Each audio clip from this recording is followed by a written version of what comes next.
सन्माननीय अरविंदजी केजरीवाल यांची आज जामिनावर जी सुटका झाली त्याबद्दल आम्ही त्यांचं मनपूर्वक अभिनंदन करतो। ज्या पद्धतीनं ऐक्यू माहितीवर सन्माननीय अनिल देशमुख साहेबांवर कारवाई झाली होती तशीच ऐक्यू माहितीवर कारवाई केजरीवाल साहेबांवर केली। परंतु एवढं सगळं होऊनही तिहारमध्येही आंदोलन करत इथे डायबिटीसचा डॉक्टर आहे का, डायबिटीसच्या डॉक्टरची इथे गरज आहे असं म्हणत ज्यांनी आंदोलन उभं केलं ते केजरीवालजी आज बाहेर येत आहेत। नुसते बाहेर येत नाहीये तर माननीय न्यायालयाने त्यांना प्रचार करायची परवानगी दिलेली आहे। आता मोदीजी अजूनच बिथरतील खात्री आहे। राजे हो, आजची एक दुसरी महत्त्वाची घटना होती। येता येता सहज बातम्या बघितल्या। सन्माननीय वायकर साहेबांनी एका वाहिनीला मुलाखत देताना म्हटलं की माझ्यावर प्रचंड दबाव होता, मला खूप दबाव होता। एकतर मी जेलमध्ये गेलो असतो, नाही तर मला अटक झाली असती। हे फार बोलकं विधान आहे की महायुती काय पद्धतीने माणसं चोरते, माणसं टिपते। कारण अशाच पद्धतीचं काही संविधान आधी अर्जुन खोतकर साहेबांनी केलं होतं।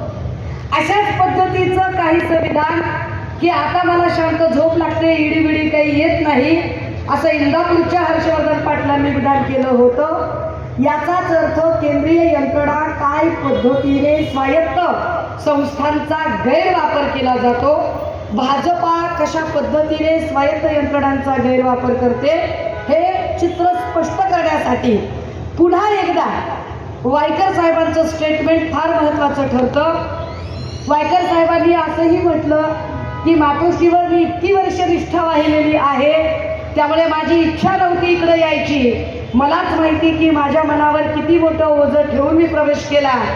याचा अर्थ असा आहे की आत्ता त्यांना दिलेली उमेदवारी ही त्यांना अजिबात नको आहे, त्यांना लढायची इच्छा नाही आहे। आणि हा एका अर्थाने सिग्नल आहे की मशाल घेऊन उभा असलेला आमचा उमेदवार याला तुम्ही मतदान करा, हे वायकर साहेबांनी स्पष्ट केलेलं आहे। आता जरा अजून पुढे जाऊया। खरं म्हणजे इतक्या काही घडामोडी घडत आहेत, इतकं काही काही होत आहे। बऱ्याच जणांना वाटत असेल ताई जरा नरूभाऊवर बोला की, तर बोलूया, एवढं काही नाही बोलूया।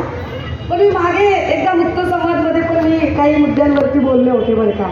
अरे आपण तेव्हाही सांगितलं होतं आपल्याला काही झगूर मगूर लोकांवर बोलण्यात फार इंटरेस्ट नसतो, त्यामुळे त्याच्यावरही काहीतरी मांडूया।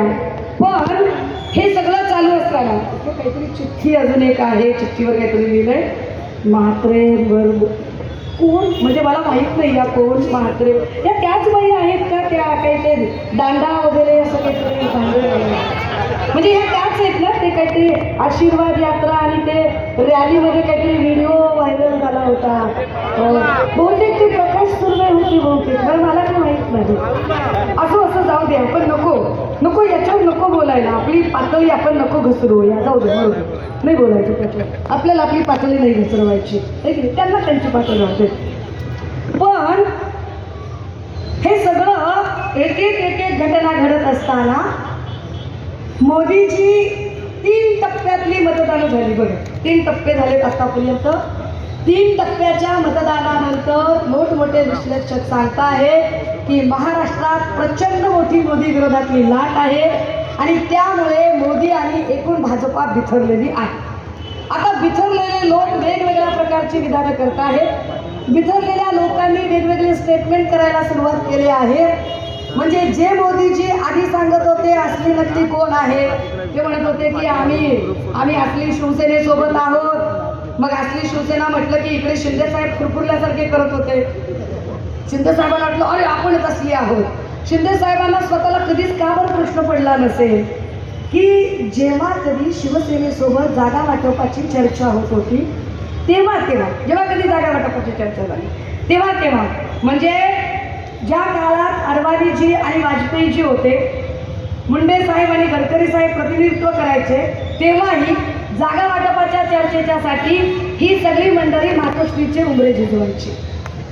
वंदनीय बाळासाहेबांच्या नंतर पक्षाची धुरा सन्माननीय पक्षप्रमुख उद्धव साहेबांनी सांभाळली आणि आत्ता मोदी असतील, शहा असतील, फडणवीस असतील किंवा बाकीचे झंगूर असतील, हे सगळे पुन्हा एकदा मातोश्रीचे उंबरटे झिजवत होते. 2019ला झिजवले, आपण सगळ्यांनी बघितलं.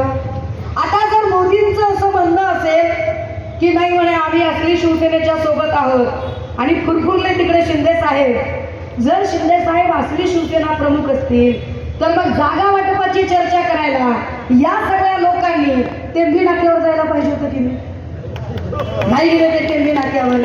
त्याच्यातलं कुणीच टेंभी नाक्यावर गेलं नाही. उलट टेंभी नाक्याच्या माणसाला तिकडं मुजरे करायला दिल्लीला बोलावून घेतलं आणि शिंदे साहेबांचं आपल्याला म्हणजे वाईट वाटतं ना, आपला भाऊ व्हायला असं कसं वाईट वाटतं आपल्याला, आपल्या भावाबद्दल. आपल्या भाच्याची कुणी दुरावस्था केली आपल्याला वाईट वाटतं की किती वाईट परिस्थिती. कसला शिवसेना प्रमुख म्हणावा अशा माणसाला की स्वतःच्या पोराचं तिकीट जाहीर करता येत नाही. स्वतःच्या पोराचं म्हणजे श्रीकांत शिंदेची उमेदवारी ही फडणवीसांना जाहीर करावी लागली, इथंपर्यंत दुरावस्था येऊन पोहोचली, तरी आपलं काही बंधन नाही बाबा. असं बरोबर काय त्यांचं व्हायचं ते होते. बरं आता इथे कोणीतरी म्हणत होतं काहीतरी की प्रताप सरनाईक की नरेश म्हस्के, पण मला खात्रीनं माहिती आहे की ही उमेदवारी म्हस्केंनाच मिळणार होती. कारण 15 दिवसांपूर्वी मी ठाण्यामध्ये आले होते. यातले मला ते हेलिकॉप्टर शॉट वगैरे काहीतरी कार्यक्रम होता. हा शो होता, तुम्ही सगळ्यांनी बघितलं असेल. मी आणि नरूभाऊ बोलतच बसलेलो होतो आणि ते नरूभाऊ सांगत होते आपल्याला, भाऊ आहे हो जाऊ दे काही काय असेल काय बोलले ते, तर नरेश म्हस्के असं सांगत होते की प्रताप सरला कोण म्हणले माझ्या पुढे चिल्लर माणूस आहे. प्रताप सरनाईक चिल्लर माणूस आहे माझ्या पुढे. मी आपलं म्हणले प्रताप सरनाईकाला. अहो म्हटलं पण त्यांना उमेदवारी मिळणार आहे ना. काहीतरी बोलता म्हणजे मलाच उमेदवारी मिळणार आहे, तुम्हाला लिहून घ्या म्हणले मलाच उमेदवारी मिळणार आहे. तेवढे 15 दिवस आधीच आपल्याला कळलं होतं की उमेदवारी त्यांना. अर्थात त्यांनी अजून फार काही सांगितलेलं होतं, पण असो आपल्याला त्याही खोलात जायचं नाही.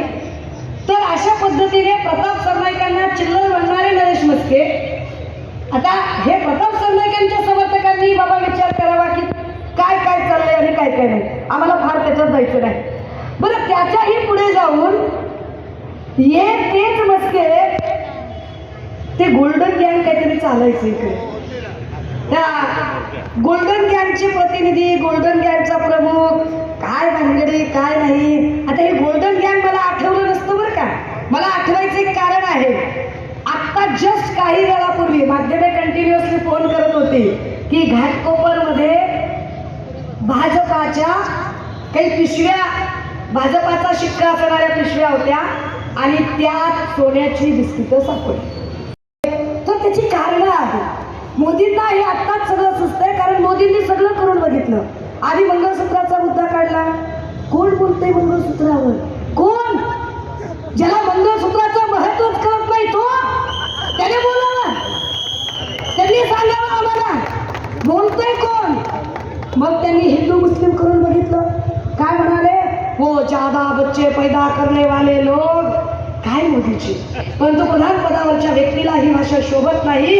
आणि विशेषतः हे सगळं बोलताना आपल्याला याचं भान असलं पाहिजे की आपण स्वतः 6 भावंडातले एक आहात, हे लक्षात घ्या. अरे पण त्याच्यात तुमचाही दोष नाही, आमचाही दोष नाही.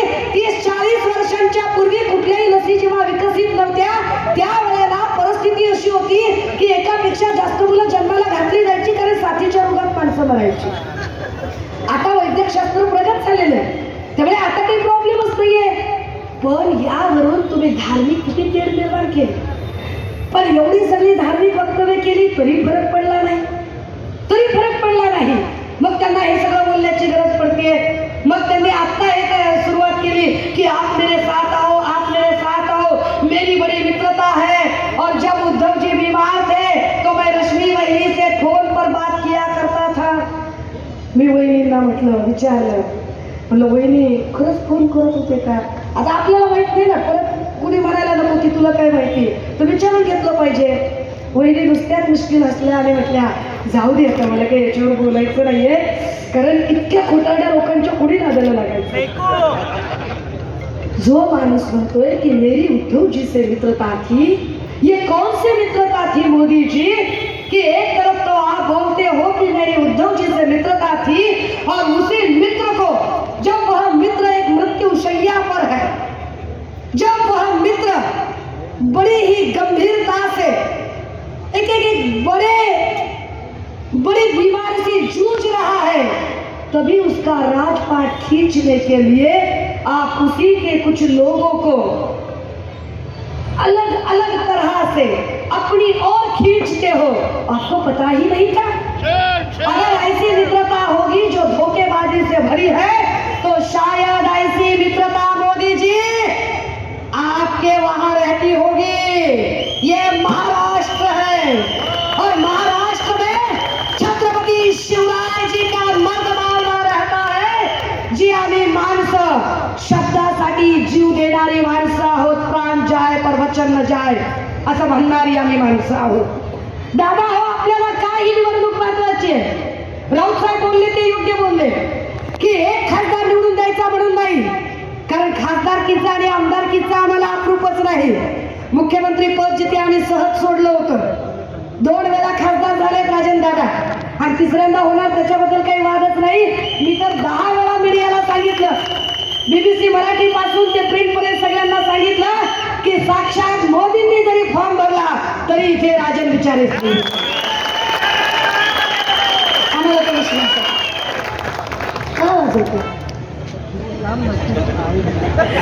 मला मगापासून कळलं की शिकता आता ह्या सगळ्यांच्या मध्ये आम्हाला का नकोय, पण ही निवडणूक का गरजेची आहे? दादा हो, गेल्या 10 वर्षात कायदे सुव्यवस्थेचे 3, 13, 9, 18 करून टाकले। घटना बदलण्याची भाषा सुरू झाली। ज्या पद्धतीने हे वन नेशन वन इलेक्शन म्हणतात, म्हणजे एका अर्थाने घटना बदलण्याचा अजेंडा आहे। पोलिसांचा कसलाच धाक नाही। कल्याण आणि ठाण्यामध्ये सगळ्यात राज्यातला सगळ्यात मोठा जो क्राईम रेट आहे तो कल्याण आणि ठाण्यामध्ये आहे। पोलिसांचा कुठे धाक? अरे कधी काही लोक मारामारी करायचे, खून मारायचे, पण कुठे निर्जन अंधाऱ्या रस्त्यात करत असतील। आता परिस्थिती काय? फेसबुक लाईव्ह करून मारायला लागले। पोलीस स्टेशन मध्ये निवडणुकीत मारामारी, फेसबुक लाईव्ह करून मारामारी आणि पोलीस स्टेशन मध्ये गोळीबार सुरू झाला। कसा पोलिसांचा धाक राहील? एक नितेश राणे सारखा पोरगा उभा राहतो आणि तो म्हणतो, काय करणार आहात रे? काय करायचे ते करा, आपला बाप सागर बंगल्यावर थांबलेला आहे। नितेश राणे, अरे कसं काय शक्य आहे की तुमचा बाप सागर बंगल्यावर? मला वाटलं नारायण भाऊचा पत्ता कंट्रोलीचा आहे, म्हटलं काही चुकलं असेल तर चेक करावं, तर नाही, कसं नाहीये, सागर बंगल्यावर देवेंद्र भाऊच राहतात। नारायण भाऊच्या जीवाला काय वाटेल? काय वाटेल त्यांच्या जीवाला? दादा हो, आणि तेच पुन्हा सांगतात, जेव्हा पोलीस रेकॉर्ड करायला लागले तर पोलिसांना त्यांनी सांगितलं, काय म्हणतात ते पोलिसांना? ते म्हणतात की काय रेकॉर्ड करायचं ते करा रे, फार फार तर काय कराल, माझा व्हिडिओ काढाल आणि फार फार तर आपल्या बायकोला देऊन दाखवाल। पोलिसांबद्दलची भाषा हा वर्दीचा अपमान आहे, हा कायद्याचा अपमान आहे। हा अपमान करणाऱ्या लोकांना जागा दाखवली पाहिजे। कोण नितेश राणे त्याचा काय म्हणून कुणी व्हिडिओ काढावा? आता कोण तू चिकना बाण करणार की तुझा व्हिडिओ काढून कुठे दाखवावा? आणि सुरू झालं म्हणता संपू दे, काय संबंध आहे? काय संबंध आहे? राजे हो, बिथरल्यासारखे बोलतायत सगळे आणि सगळी जाहिरात आहे बरं का, लक्षात घ्या। हे कुठेच नाहीये देशात, तर हे 200 पार जात नाही, पण राज्यातलं जबाबदारीने सांगते मी। गेली 40 दिवस झालं फिरतेय, भंडारा, गडचिरोली, चंद्रपूर, गोंदिया, रामटेक, नागपूर, वर्धा, यवतमाळ, बुलढाणा, हिंगोली, वाशिम, परभणी, धाराशिव, सोलापूर, माढा, हातकणंगले, कोल्हापूर, सांगली, रायगड, सिंधुदुर्ग, रत्नागिरी, महाड, मंडणगड, इकडे बारामती, संभाजीनगर आणि अक्षरशः या सगळ्या ठाणे आणि सगळ्या परिसरात जेव्हा फिरते तेव्हा लक्षात येते की महाविकास आघाडी 30 ते 35 प्लस प्रदर्शन करते। आता तरी सुद्धा जे चित्र दाखवलं जात आहे ते जाहिरातीचं आहे आणि तुम्हाला माहिती आहे की जाहिराती नेहमी वाईट गोष्टीची असतात। जाहिरात चांगल्या पुस्तकाची होत नाही, जाहिरात तुपाची होत नाही, जाहिरात बदामाची होत नाही। तुम्ही जेव्हा नेटफ्लिक्स किंवा अमेझॉन बघता, स्क्रोल करता तेव्हा जी जाहिरात येते त्या जाहिरातीवर असतं काय असतं? जंगली रमी के आओ ना महाराज. जाहिरात काय आहे? बोलो जुबा केसरी. जाहिरात काय आहे?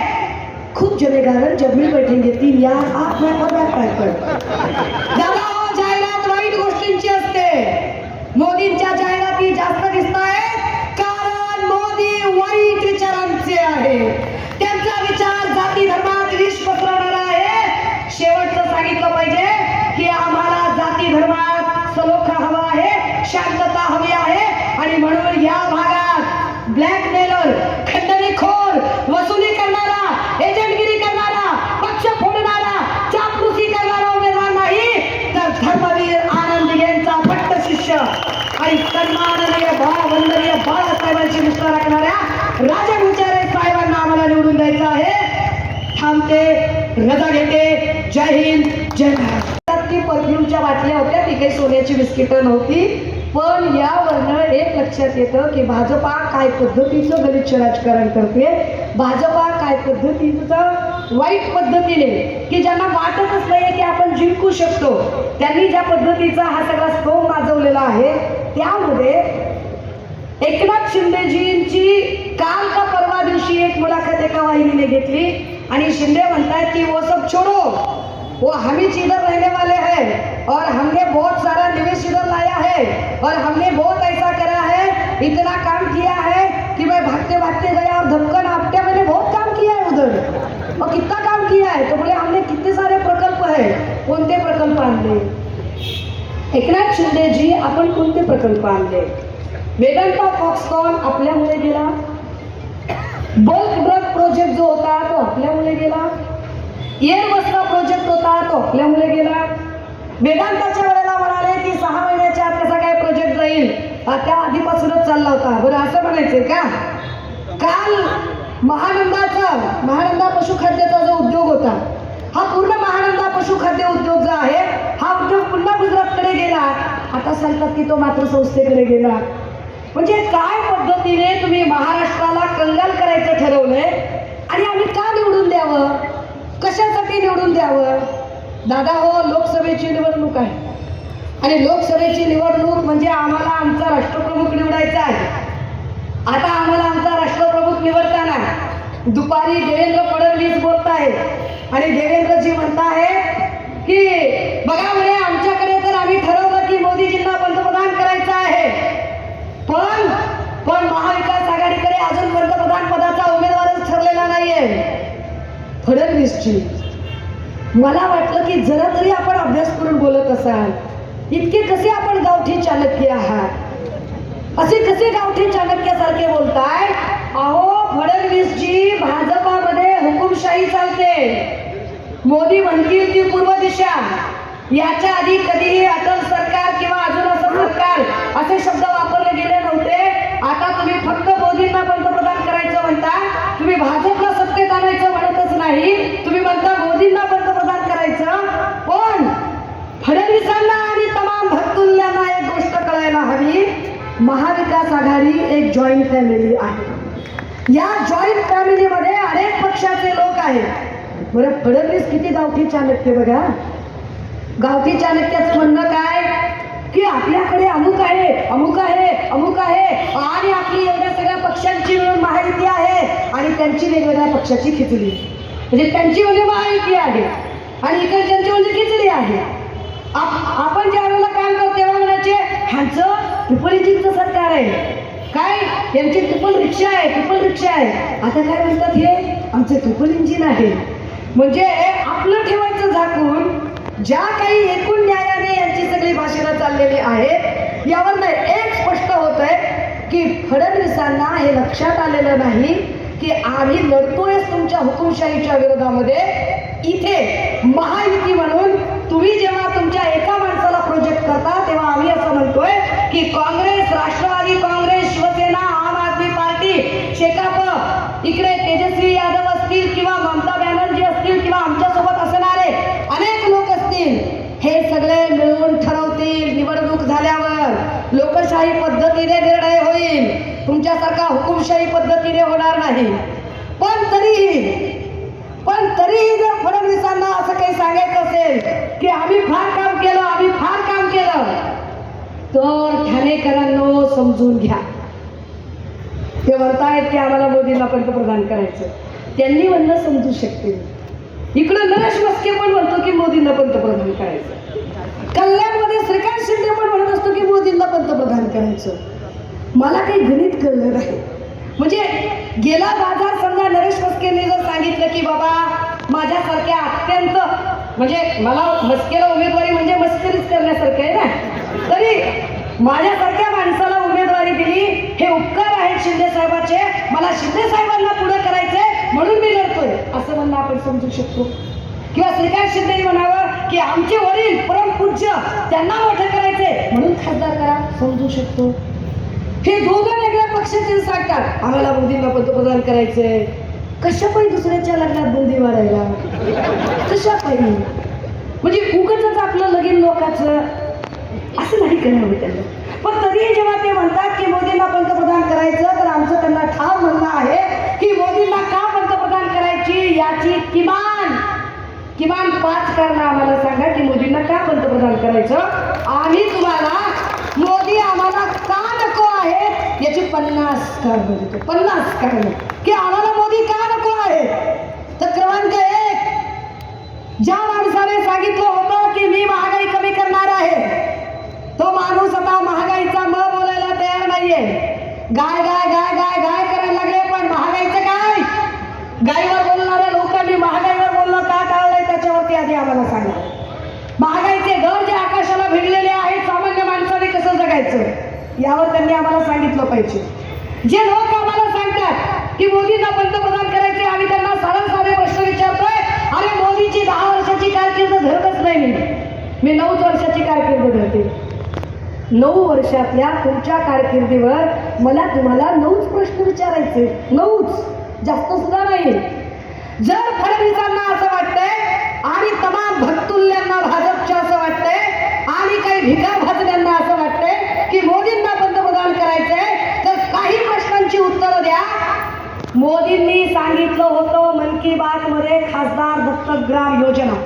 म्हणजे काय की भाजपचा प्रत्येक खासदार एक गाव दत्तक घेईल आणि त्या गावाचा कायापालट करेल. देवेंद्रजी, महाराष्ट्रातले मला 9 खासदार सांगा, तुम्ही 9 खासदार सांगावे. त्यांची 9 गावांची नावं सांगावी की जी गावं त्यांनी दत्तक घेतली आणि 100% त्याचा कायापालट केला. 9 खासदार सांगावे, जास्त काही नाही. मोदींनी सांगावं त्याचं, किंवा देवेंद्र फडणवीसांनी त्याबद्दल बोलावं. ते बोलू शकतात का बघा त्याच्यावर. आम्हाला तुम्ही 9 असे जिल्हे सांगा. देवेंद्र फडणवीस फार आकडेवारी देत आहेत. मी 2-4 दिवसापासून त्यांची टीव्हीवर आकडेवारी ऐकते. आम्ही हे केलं, आम्ही ते केलं, शेतकऱ्याला एवढे दिले, नोकरदाराला तेवढे दिले. फडणवीसजी आणि मोदीजी दोघांनाही की तुम्ही आम्हाला 9 जिल्हे असे सांगा महाराष्ट्रातले की ज्या 9 जिल्ह्यामध्ये एकाही शेतकऱ्याने आत्महत्या केली नाही. 9 जिल्हे सांगावे त्यांनी. फडणवीसजी, तुम्ही आम्हाला फक्त आणि फक्त 9 अशी राज्य त्यांनी आम्हाला सांगावी की ज्या 9 राज्यांमध्ये एकाही दलित अल्पसंख्याकांवर अत्याचार झालेले नाही. फडणवीसांनी आम्हाला 9 जिल्हे महाराष्ट्रातले असे सांगावे की भाजपच्या काळात त्या 9 जिल्ह्यांमध्ये नवे हॉस्पिटल्स तयार झालेले असतील आणि गव्हर्नमेंट हॉस्पिटल्समध्ये सगळे इक्विपमेंट आलेले असतील. 9, जास्त सुद्धा नाही. फडणवीस आणि मोदींना आमचं खुलं आव्हान आहे. भाजपचे असे 9 नेते सांगावेत त्यांनी. 9 नेते की गेल्या 10 वर्षात तुम्ही ज्या हजारो धाडी मारल्या ना, ईडीच्या नावाखाली आणि ब्लॅकमेल केलं, अतक्कल हन्ना लगताय म्हणत जे तुम्ही धाडी मारल्या, त्याच्यात 9 भाजपचे नेते आहेत. कसा की महाराष्ट्राची जनता काही सहन करेल, पण महाराष्ट्राची जनता दिल्ली समोर झुकणार नाही. महाराष्ट्राची जनता विश्वासघात सहन करणार नाही.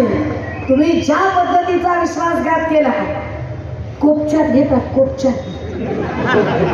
जे लोक काय बोलले ते एकनाथ शिंदे म्हणाले इंटरव्ह्यू मध्ये, एका माणसाला इंटरव्ह्यू देतात, हिंमत नाहीये पत्रकार परिषदेला सामोरे यायची. इंटरव्ह्यू मध्ये कुणाला म्हणाले, साहिल जोशीला कुणाला तरी म्हणाले की अरे म्हणे आम्ही काय फेसबुकवर सरकार चालवतो का? हो, अरे कॉप्या करून पास झालात का रे? कॉप्या करून पास झालात का? अरे कोविडच्या काळामध्ये माणसाला माणसाशी संपर्क करायचा नाही हीच प्रधान अट होती की संपर्क नाही करायचा, आयसोलेशनने सगळी माहिती पोहोचवायची.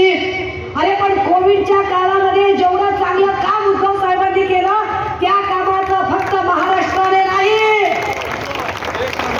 भारताने नाही, जगात जागतिक स्तरावरच्या जागतिक आरोग्य संघटनेने सांगितलं की जगातलं सगळ्यात चांगलं काम हे भारतातल्या महाराष्ट्रात सन्माननीय उद्धव ठाकरे साहेबांनी केलं.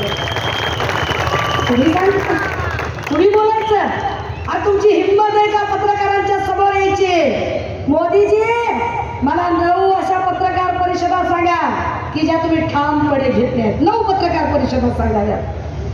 एका माणसाला बोलवतात, आओ मैं तुम्हें इंटरव्यू देता हूँ, आओ. और कौन इंटरव्यू लेगा? आइदर उनकी लाडली बेटी बहन क्या है वो मांजना, या फिर कौन इंटरव्यू लेगा? अक्षय कुमार. आणि विश्वगुरुला प्रश्न किती अवघड विचारतात, बापरे केवढा अवघड प्रश्न विश्वगुरुला. मोदी जी ये बताइए कि आप आम काट कर खाते हैं कि चूस कर खाते हैं? काय प्रश्न आहे हो. और यूपीएससी ला सुद्धा एवढा अवघड प्रश्न विचारत नाही. मोदी जी ये बताइए कि आप आम काट कर खाते हो कि चूस कर खाते हो? मोदी जी हिम्मत असेल ना 56 इंचच्या सीन्यामध्ये तर कधी 100-150 पत्रकारांच्या समोर येऊन पत्रकार परिषदेला सामोरे जा. बाकी भिडायच्या गोष्टी नंतर करू. उद्धव ठाकरे हे एक नाव नाही आहे. उद्धव बाळासाहेब ठाकरे या महाराष्ट्राची अस्मिता आहे, अस्मिता. काय जे तुमच्या समोर झुकले, जे तुमच्या समोर वाकले, आपण नाही बोललो बरं का. कोण बोललो? चकवा दानवे दाजी, रावसाहेब दानवे. आमच्याकडे चकवा म्हणतात त्यांना. माणूस नाही चकवते. काय म्हणले? म्हणले हे नुसते झुकले नाही, झुकले, विकले, वाकले. त्याच्या पुढचं मी बोलत नाही, त्याच्या पुढे मी नाही बोलत. त्यांनी शहाणपण आपण कशाला काय बोलावं? आपण चांगल्याचे लेकर आपण कशाला काय बोलावं? मोदीजी काय म्हणालात तुम्ही कि हमारे साथ आइए उद्धव जी और आइए पवार जी. पवार साहब ने तो खैर सुबह ही कहा कि आने का सवाल ही नहीं आता. पण शिवसेना उद्धव बाळासाहेब ठाकरे पक्षाची जबाबदार पदाधिकारी म्हणून अगदी पक्षाच्या वतीने ठामपणे तुम्हाला सांगितलं पाहिजे, ठामपणे सांगितलं पाहिजे की मोदीजी ज्यांनी या महाराष्ट्रातल्या मायमावल्यांचा सन्मान केला नाही, या महाराष्ट्रातल्या आया बहिणींच्या बद्दल गलिच्छ भाषा वापरली, मग तो अब्दुल सत्तार असेल, तुमचा लाडका राम कदम असेल किंवा तुमचे चहेते अनेक नेते असतील, राहुल शेवाळी सकट हाती शिड्यावाला ना. मला तर त्यातलं काय कळतच नाही. मला त्याच्यावर तर बोलतो, त्याच्यावर तर उद्या त्या इलाक्यात जाऊन, त्या इलाक्यात तिथलं जाऊन बोलायचं. दादा हो, का आम्ही ही भूमिका मांडतोय? या पक्षाची जबाबदार पदाधिकारी म्हणून सांगितलं पाहिजे, ज्यांनी महिलांचा अवमान केला, ज्यांनी शेतकऱ्यांचा तळतळाट घेतला, ज्यांनी शेतकरी आंदोलनामध्ये शेतकऱ्यांच्या रस्त्यामध्ये खिळे ठोकले, ज्यांनी केजरीवाल, अनिल देशमुख किंवा संजय राऊत साहेबांसारख्या लोकांना कारागृहामध्ये टाकलं, ज्यांनी इथल्या बेरोजगार तरुणांचे जथ्थे वाढवले, ज्यांनी इथे कळवा असेल, घाटकोपर असेल, तिकडे नांदेडचं शासकीय रुग्णालय असेल किंवा संभाजीनगरचं घाटी असेल, इथे 30 पेक्षा एका रात्रीत मृत्यू घडवले, ज्यांनी न्याय मागायला गेलेल्या बारसुरीपाय नदीतले आंदोलक असतील किंवा देहूचे वारकरी असतील किंवा अंतरवली सराटी प्लांटचा मराठा भाऊ असेल, यांच्यावर लाठी हल्ला केला. आणि ज्यांनी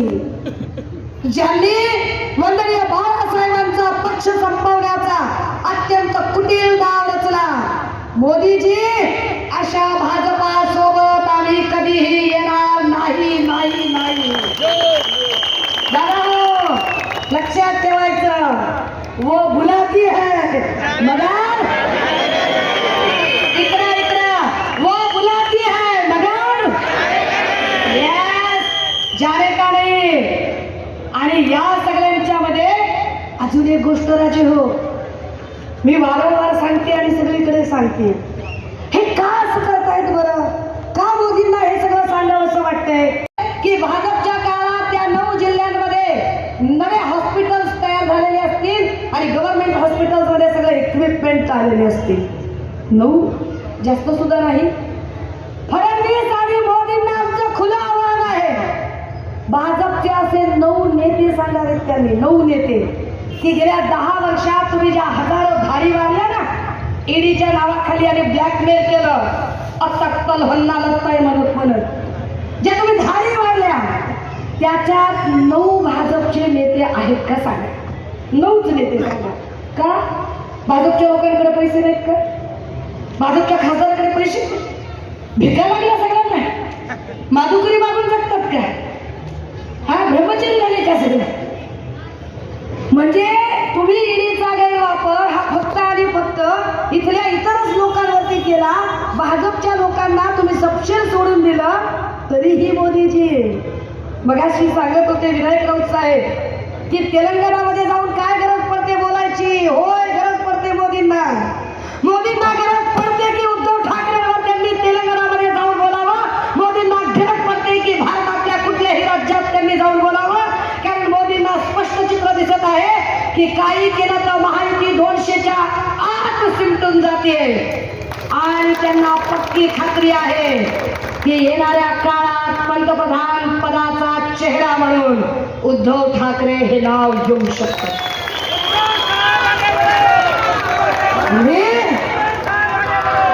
देवेंद्र फडणवीसांनी सांगायचं, मी शिल्लक सेनेबद्दल बोलत नाही, तुम्ही संपलेले आहात. अरे फडणवीस साहेब, जर आम्ही संपलेले आहोत तर तुमच्या मालकाला सांगा ना.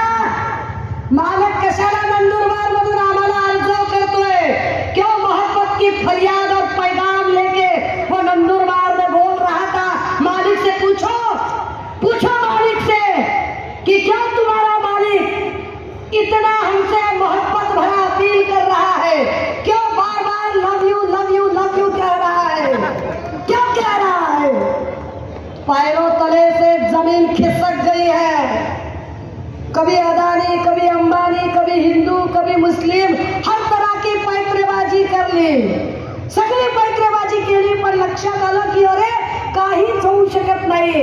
मग आज नंदुरबार मध्ये म्हणता है मैं उद्धव जी से और पवार जी से अपील करता हूँ कि हमारे साथ आइए.